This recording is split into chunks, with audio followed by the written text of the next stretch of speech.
سلام، من امیر هستم و به کانال یک دنیای بدون مرز خوش اومدید. این ویدیو مربوط به چیدمان استاندارد کوله پشتیه. حتما سابسکرایب کنید و ما رو به دوستان خودتون معرفی کنید. هر کسی نسبت به نوع سفری که میخواد بره و سلیقه شخصی خودش میتونه کوله پشتیش رو بچینه، ولی باید چند تا نکته رو رعایت کنه، هم برای سلامت جسم هم برای دسترسی آسان‌تر خودش به وسایلش در طول سفر. توی چیدمان استاندارد کوله پشتی 3 اصل مهم رو باید رعایت کنیم: تعادل، دسترسی و فشرده سازی. بریم ببینیم با رعایت این 3 اصل چجوری باید کوله پشتیمون رو بچینیم. اول از همه کوله پشتیتون رو باید به 4 قسمت تقسیم کنید: قسمت کیسه خواب، قسمت وسایل سنگین، وسایل سبک و وسایل ضروری.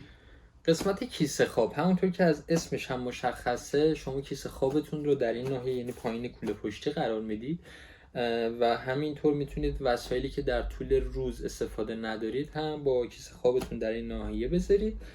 فقط نکته‌ای که وجود داره اینه که در اکثر کوله ها این قسمت یعنی کیسه خواب از بقیه کوله جدا شده، ولی خب یه زیپی هم گذاشتم میتونید باز کنید و کوله یک سره میشه.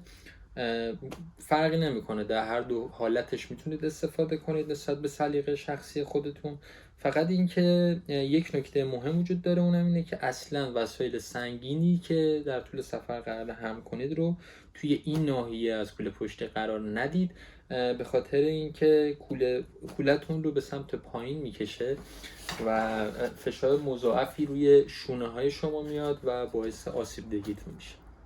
قسمت لوازم سنگین کوله پشتی، خب کیسه خوابو که توضیح دادیم، بالای کیسه خواب تا قبل از سرکولتون این ناحیه از کوله پشتیتون رو از وسط به 2 قسمت تقسیم میکنید و قسمتی که پشت کمر شما هست و نزدیک به ستون فقرات شماست قسمتی هست که لوازم سنگین خودتون رو اونجا میذارید، حالا مثل آب، لوازم آشپزی یا هر وسیله سنگینی که در طول سفر میخواید با خودتون هم کنید، به خاطر اینکه اگر قسمت خارجی کوله پشتیتون قرار بدید شما رو به عقب میکشه، پس حتما باید نزدیک به ستون فقرات و پشت کمرتون باشه و بالای استخوان لگن یعنی بالای قسمت کیسه خوابتون.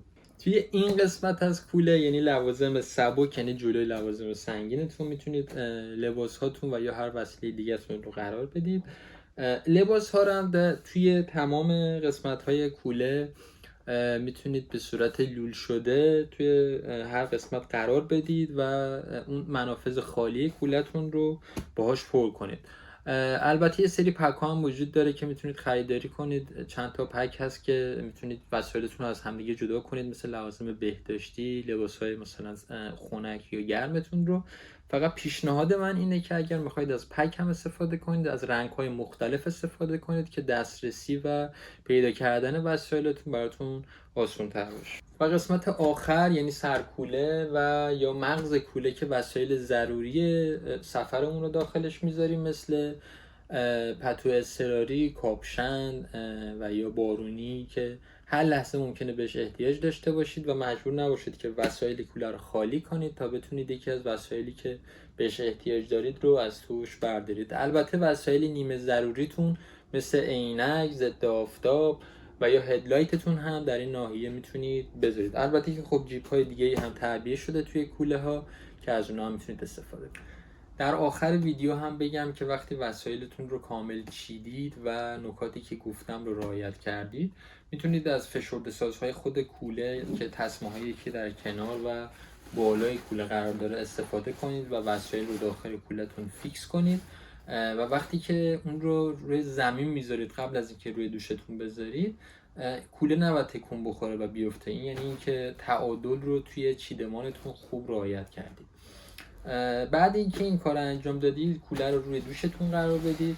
البته توی ویدیوی کوله پشتی توضیح دادم ولی یک بار دیگه میگم، بندها رو تنظیم کنید جوری که وقتی کمربند رو میبندید قشنگ روی استخوان لگنتون قرار بگیره و مطمئن بشید که فشار مضاعفی روی شونه های شما نیستش. ممنون که تا آخر ویدیو با ما همراه بودید. حتما سابسکرایب کنید، لایک کنید و اگر نظر و یا سوالی دارید توی کامنت ها با ما در میون بذارید. تا ویدیو بعد.